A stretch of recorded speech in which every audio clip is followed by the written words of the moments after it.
दूसरा कुरिन्दी दूसरा अध्याय उसकी 11 वचन जरा पढ़े। कि शैतान का हम पर दाव न चले, क्योंकि हम उस युक्तियों से अनजान नहीं। हालेलुया। शैतान हम पर हावी ना करे, क्योंकि उसकी चालों से हम अनजान नहीं है। प्रेरित पौलुस इस बात कुरिन्दी कलीसिया को बताता है। हम 10वीं आयत देखें तो पता चलता है वहां पर, जिसका तुम कुछ क्षमा करते हो उसे मैं भी क्षमा करता हूं, क्योंकि मैंने भी जो कुछ क्षमा किया है, यदि किया हो तो तुम्हारे कारण मसीह की जगह में होकर क्षमा किया है। क्षमा करने के लिए यहां पर बोला जा रहा है। क्यों? कुरिन्दी कलीसिया में फूट था, अलग अलग विचार थे लोगों की, किसी के पक्ष में वो हो गया, और इस तरह चलने के कारण से कलीसिया के अंदर जो आत्मिक खुशियां नष्ट हो रहा। ये जानकर प्रेरित पौलुस उनको पत्र लिखता है। ये शैतान की काम है, शैतान की चाल है, उनकी युक्ति है, उनकी योजना है। उसको आप जानने की जरूरत है। आत्मिक रीति से आप उन्नति प्राप्त करने से आपको रोकने वाली उस ताकत को पहचानना। मसीह जीवन एक आत्मिक लड़ाई है, आत्मिक लड़ाई है। हर दिन संघर्ष होते हैं, हर दिन चैलेंजेस होते हैं। हमारी विश्वास की जीवन आगे बढ़ाने के लिए हम कई प्रकार की प्रयास करना पड़ता है। हमारे अंदर ही अंदर ज्यादा लड़ाइयां होते हैं और बाहर भी होते हैं। हमारी सोच विचारों में ये बातें आते हैं। शैतान कई बातों को हमारे अंदर घुसा देते हैं। ये शब्द हमें दिखाता है कि हमारा एक दुश्मन जो चाहता नहीं कि हम आगे बढ़े। ये हर एक के लिए है। तो ध्यान से सुन लीजिए, शैतान कभी भी ये नहीं चाहते हैं आप आत्मिक रीति से आगे बढ़े, एकजुट रहे और पवित्रता में चले। ये परमेश्वर की इच्छा जो आपके जीवन में वो पूरा होना है, वो पूरा ना करे। इस तरह बातों को लेकर आपके सामने आएगा। पौलुस कहता है हम उसकी चालों से अनजान नहीं है। We should know his ways, उनकी युक्तियों को। स्कीम बोलते हैं उस शब्द इंग्लिश में। We should know his schemes. अलग अलग बातों को, चालों को नए नए रीति से आपके जीवन में लाकर परमेश्वर की प्रेम से आपको दूर करने वाले शैतान की चाल, उसको पता चलना चाहिए। आप ध्यान रखना चाहिए, अनजान नहीं रहना। पौलुस कहता है तुम उसमें अनजान नहीं रहना। चालो डिवाइस बोलते हैं, डिवाइसेस, ये स्कीम्स है। ये शब्द का अर्थ है कि योजनाएं, रणनीति या तरीके। शैतान अक्सर खुलकर हमला नहीं करता। वो धोखे, लालच, निराशा, फूट, माफ ना करने की भावना और डर और समझौतों के जरिए काम करना, इस तरह हमारे जीवन में काम करने का कोशिश करते हैं। अगर एक में वो फेल हो जाता है आपके जीवन में, वो दूसरा तरीके अपनाएगा। वो भी फेल है, आपके जीवन में लगेगा नहीं है, तो तीसरा तरीके में। तो इस तरह कहां आपको सेट होगा आपका जीवन में, और आपकी कमजोरी क्या है, वो कमजोरी को पकड़ लेते हैं। हर एक को अलग अलग इंटरेस्ट होते हैं, चाहत होते हैं, इच्छाएं होती है।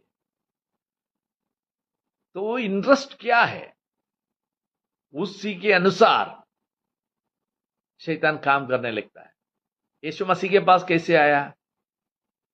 वो 40 दिन की उपवास है, खाना नहीं खाया। देखो, रोटी खाने के लिए मदद कर रहा है इनको। देखो, ये पत्थर जो है मेरे हाथ में, आप इसे कहो रोटी बन जाओ।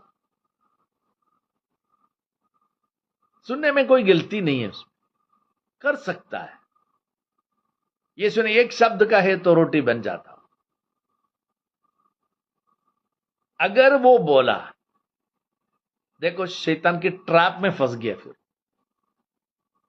शैतान ने खिलाया और कोई मदद करने के लिए नहीं था। तुम्हारे पिता तुमको छोड़कर चले गए थे, देखो मैंने तुमको राह दिखाया। तो शैतान इस तरह युक्तियों को लेकर आते हैं, अलग अलग चालों को लेकर आते हैं। हम इसको समझना है, ये कहां से आता है। हमारे दिमाग में ये काम करता है, हमारे दिमाग में काम करता है। आपके हृदय में एक विचार आया है, क्या जरूरी है ये परमेश्वर की ओर से मिली है?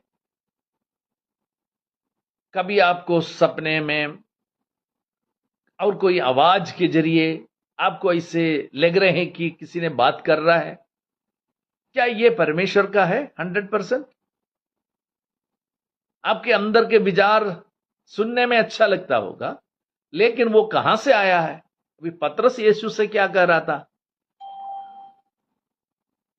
प्रभु, आप क्रूस पर नहीं मरेंगे, नहीं मरना, आपका जीवन में ऐसा नहीं होना चाहिए। ये भलाई है, बुराई है? यीशु सूली पर चढ़ने जा रहे हैं, उसको एक दिन पहले की बात है, रात की समय पर कहते हैं पतरस उनको मना कर रहा है, तुम्हारे जीवन में ऐसे कष्ट नहीं सहना चाहिए, सूली पर मरना नहीं चाहिए। सुनने वाले को अच्छा लगता है ये। देखो कितना केयर कर रहा है, प्रेम के जरिए ये बात कर रहा है। उसमें कोई दुश्मनी की शब्द नहीं है, भलाई कह रहे हैं ना। लेकिन यीशु ने क्या जवाब दिया? हे शैतान, भाग जा, मुझे छोड़कर जा, तू परमेश्वर के लिए नहीं इंसान के लिए सोच रहा। इनके अंदर शैतान बात कर रहा था। किसके अंदर? पतरस के अंदर। अरे पतरस ये नहीं बोला हो, नहीं नहीं नहीं नहीं, ये मुझे यकीन है परमेश्वर ही बात किया है, आत्मा ही बात किया है मेरे जैसे, ऐसा नहीं कहा ना। यीशु ने परख लिया इस शब्द कहां से आया, ये किसके शब्द है? ये शैतान की योजना है। यीशु दुनिया में आया मरने के लिए, बलिदान होने के लिए। उसके खिलाफ अभी शैतान अपने प्यारा शिष्य के जरिए बात कर रहा है। अगर वो सुन लिया होता, यीशु ने समझ लिया कि ये शैतान की ओर से है, क्योंकि वो नहीं चाहते हैं मैं पापियों के लिए मरे और लोगों के उद्धार हो जाए। तो उसको ढांढ कर ये शब्द से उनको बाहर कर रहा है। तो उनको बाद में पता चला, इसकी पतरस को मालूम हो गया मैंने गलत बोला। तो ज्यादा हमारे करीब कौन है, उनके जरिए शैतान कार्य करता है। वो हमें प्रिय लगता है, अच्छा लगता है, और हम उनको समय देता है, आदर करते हैं, लेकिन उनकी आवाज जो है वो परमेश्वर की ओर से नहीं है, वो शैतान की ओर से है। ये बात परखना है। हालेलुया। ये दुश्मन की चाल है कि हमारे आत्मिक जीवन को खराब कर दे, हमारे लक्ष्य को खत्म कर दे। हालेलुया। तो ये बात पतरस, पहला पतरस के 5:8 में ये बताता है शैतान की ये कामों के बारे में। कहता है संभल कर रहो और जागते रहो, क्योंकि तुम्हारा विरोधी शैतान दहाड़ते हुए शेर की तरह घूमता रहता है और ढूंढता रहता है कि किससे निगल जाए। आप उनके शिकार ना बने भाई, शैतान की युक्तियों के शिकार ना बने। शैतान का मकसद है जो परमेश्वर ने हमें दिया है उसे चुराना। यही है शैतान की मकसद। हमारे अंदर जो खुशियां दिया है, आनंद दिया है परमेश्वर की उपस्थिति के द्वारा, संगति के द्वारा, एक झूठ होने के नाते हमें जो बल मिलता है, आपस में प्रभु की प्रेम में हम जी रहे हैं, इसको खत्म करने के लिए हालेलुया, तो हमारे रिश्ते तोड़ दे, प्यार को खत्म करे, फूट डाले और हमारी गवाही को नष्ट कर दे। जो हमारे गवाही था अब उसको नष्ट करे। और घर में हो, कलीसिया में हो, फूट डालना, परिवारों में और कलीसियाओं में फूट डालना, अलग अलग विचारधारा लेकर आना है और आइडियोलॉजीज लाएंगे। मैं एक बात कहना चाहता हूं, जो कुछ भी कोई भी कहे, वचन के बाहर से कुछ भी प्रूव करने चाहेंगे, कहने चाहेंगे, तो उसको कोई जगह नहीं है हमारे बीच में। आपने कोई उपदेश के रूप में लेकर आ रहे हैं, वो नहीं, ऐसा नहीं होना चाहिए, ऐसा नहीं, ऐसा होना चाहिए, तो आप बताओ ये कहां है वजन में? तो वजन के एविडेंस, प्रूफ दिखाओ। उसके विरुद्ध कोई भी बात एक विश्वासी के जीवन में हो, कलीसिया में भी हो, आप कह नहीं सकते। आप कुछ कहते हो तो उसके आधार वजन है। हम वजन पर चलना है, वजन के ऊपर बाहर नहीं है। उसके लिए किसी को भी अधिकार नहीं है, वो कितना भी बड़ा हो। वजन की बाहर से एक बात को लाकर रखे और उसको करने के लिए बोले, नहीं मानना चाहिए। तो शैतान इस तरह कार्य करता है लोगों के जरिए, जो वजन में नहीं है वो लोगों को बताता है। आप परखना है इस बात को, वजन के आधार पर ही हम शिक्षा दे, लोगों को सिखाए। और शैतान की एक बड़ा हथियार यह है कि लोगों के मन में निराशा डाले, निराश करने का। बहुत वजह होते हैं, जगह भी होते हैं निराश होने के लिए। वेरी सिंपल है, हमने काफी समय से प्रार्थना कर रहा हूं, जवाब नहीं मिला, निराशा वहां से शुरू हो सकता है। लेकिन वचन क्या बोलते हैं?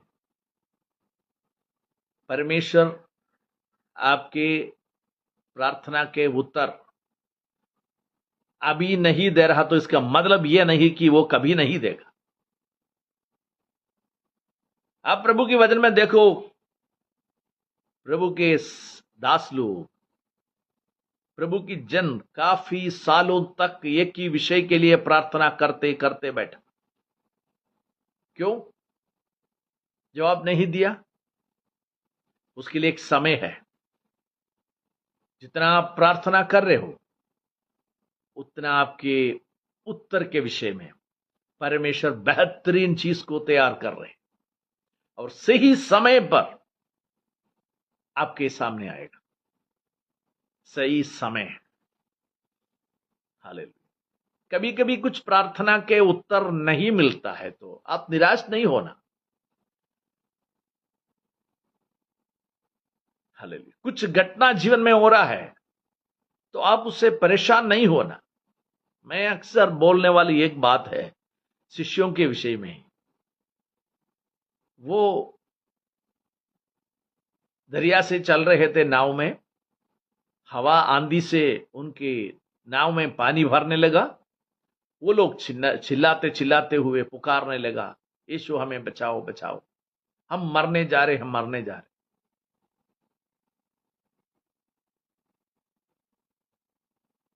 आखिर में उनकी आवाज की जवाब मिल गया, डूबने से बच गया वो। चौथा पहर में यीशु उनके पास आ गया, उनकी रक्षा किया। अगर ये शिष्य लोग सारे मर भी जाते डूबकर, यीशु उनके पास नहीं आया, तो क्या होगा? ये 12 लोग जरूर स्वर्ग में होगा कि नहीं?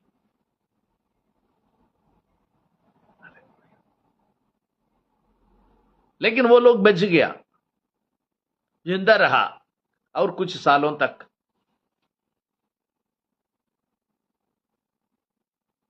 उसके बाद वो मर मिट गया। लेकिन यहूदा कहां है? अगर उस समय वो मर जाते, डूब जाते, तो वो स्वर्ग में होगा। अभी उसका आयु लंबा हो गया, लेकिन गया है वो नरक में।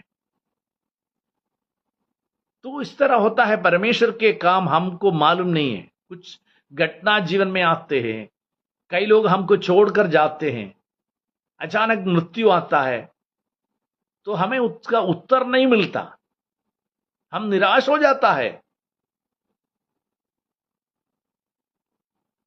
क्या पता कुछ दिन और जिंदगी रहकर, जीवित रहकर वो विश्वास त्याग कर कर नरक में जाए। प्रभु जानता है। तो इस तरह कई प्रार्थनाओं के उत्तर ना मिलने के कारण से भी लोग बड़ा निराशा में चले जाते। निराश होने की जरूरत नहीं है, वचन कहता है हम प्रभु पर भरोसा रखें। प्रभु पर भरोसा रखने से ऐसे परिस्थितियों में हम आगे बढ़ सकते हैं।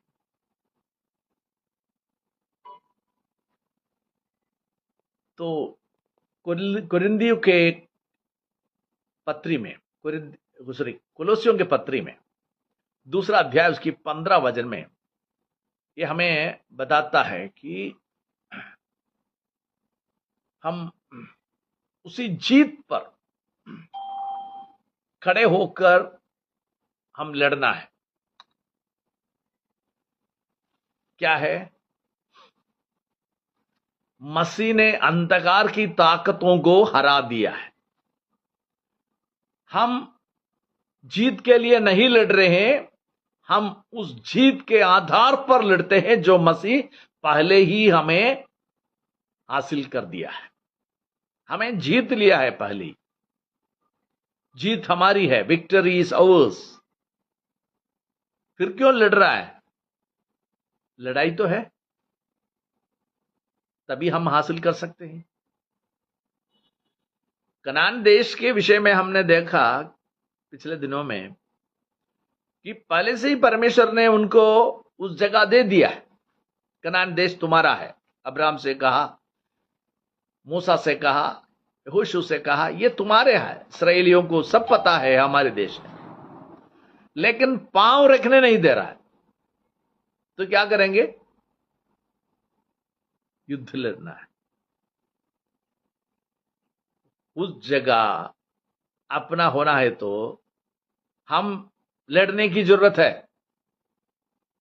अभी वो लोग लड़ रहा है कि परमेश्वर के वायदा के ऊपर खड़ा होगा, क्योंकि इट इज अवर्स, ये हमारा नाम का है, प्रमाण पत्र हमारा नाम है, लेकिन दूसरा कब्जा कर कर रखा हुआ, इसलिए हम लड़ रहे हैं। समझ लिया? आशीष आपकी है, लेकिन आप प्राप्त करना है तो लड़ाई की जरूरत होती है कभी। तो आत्मिक लड़ाई वो शैतान से है और पड़ोसी से नहीं है, पास्टर से नहीं है और आजू बाजू के विश्वासियों से नहीं है। हमारी लड़ाई शैतान के खिलाफ है, वही है हमारी दुश्मन। लोग सोचते हैं पास्टर मेरा दुश्मन है, विश्वासी मेरा दुश्मन है, पड़ोसी मेरा दुश्मन है। वो कोई दुश्मन नहीं है। शैतान अपने बारे में बुरा ना सोचने के लिए आपके अटेंशन को डाइवर्ट कर रहा है। वो तुम्हारा दुश्मन है, तुम उनसे लड़ो ताकि तू मेरे से ना लड़े। शैतान को हटाने की जगह पर युद्ध लड़ने के वजह अभी दूसरे के साथ युद्ध लड़ रहा है। देखो कितनी चालाकी है उनकी। यही तो हो रहा है, हर जगह पर यही हो रहा है। किससे युद्ध लड़ना है उससे नहीं, दूसरे से लड़ने शुरू कर रहे। हालेलुया। यह है उनकी धोखा। वो धोखे के जरिए ही काम लेते हैं। सबसे बड़े हथियारों में से एक है शैतान की धोखा। उत्पत्ति 3 अध्याय से लेकर हम उसकी रणनीति देख सकते हैं। रणनीति देख सकते हैं कि परिवार के वचन पर सवाल उठाना, परमेश्वर के वचन पर सवाल उठाना, परमेश्वर के वचन को तोड़ मरोड़ कर नए उपदेश देना है, और आज्ञा ना मानने वालों के साथ समय बिताना। इस तरह शैतान अलग अलग कार्य करता है। वो झूठ है, झूठ की वो झूठा है, झूठ की पिता भी है। यीशु ने कहा ना यूहन्ना 8:44 में, वो आपको लगेगा सच बोल रहे हैं, सच बोल रहे हैं। वो कसम खाएंगे लेकिन वो कभी सच नहीं बोलेगा। वो झूठ है, झूठ की पिता भी है। तो ये बात को हम याद रखना है कि हम हर चीज को परमेश्वर की वचन को परखना चाहिए। ये सच है कि नहीं। झूठ बोल बोल कर सच्चाई की ओर आजकल हम देख रहे हैं। राजनीति की बातों को हम ध्यान दे, झूठ के ऊपर झूठ बोल रहे हैं। झूठ बोलने के लिए लोगों को बिठा दिया है, उसके लिए हजारों लोगों को लगाया हुआ है। झूठ है वो सच के रूप में प्रकट कर, छुपाना है सच्चाई को। तो आप 10 लोगों से पूछेंगे तो 10 ने एक ही जवाब देगा, तो आप बोलेंगे चलो सब तो वही बोल रहा है, यही ठीक होगा। ये सब झूठी बोल रहा था, सच्चाई दूर है। इस तरह दुनिया चल रहा है आज। आपने जो भी सुन रहे हैं दुनिया से, उसमें सच्चाई की बात है ही नहीं है। सच्चाई तो बहुत दूर में है। तो झूठ बोलकर लोगों को फरमाए जा रहे। आप किसी की मुंह से सुन रहे हैं ना, उसमें भी बहुत सारे इस तरह बातें हैं, सच्चाई नहीं है उसमें, झूठी होगा। क्योंकि आपको फरमाना, गिराना, विश्वास से हटाना, यह तो शैतान की काम है। उसके लिए वो कोई भी तरीका अपनाएगा। हालेलुया। आजकल आप टीवी खोलकर देखो, चैनल में जो खबर आते हैं, हमने कभी सोचा ये झूठ है?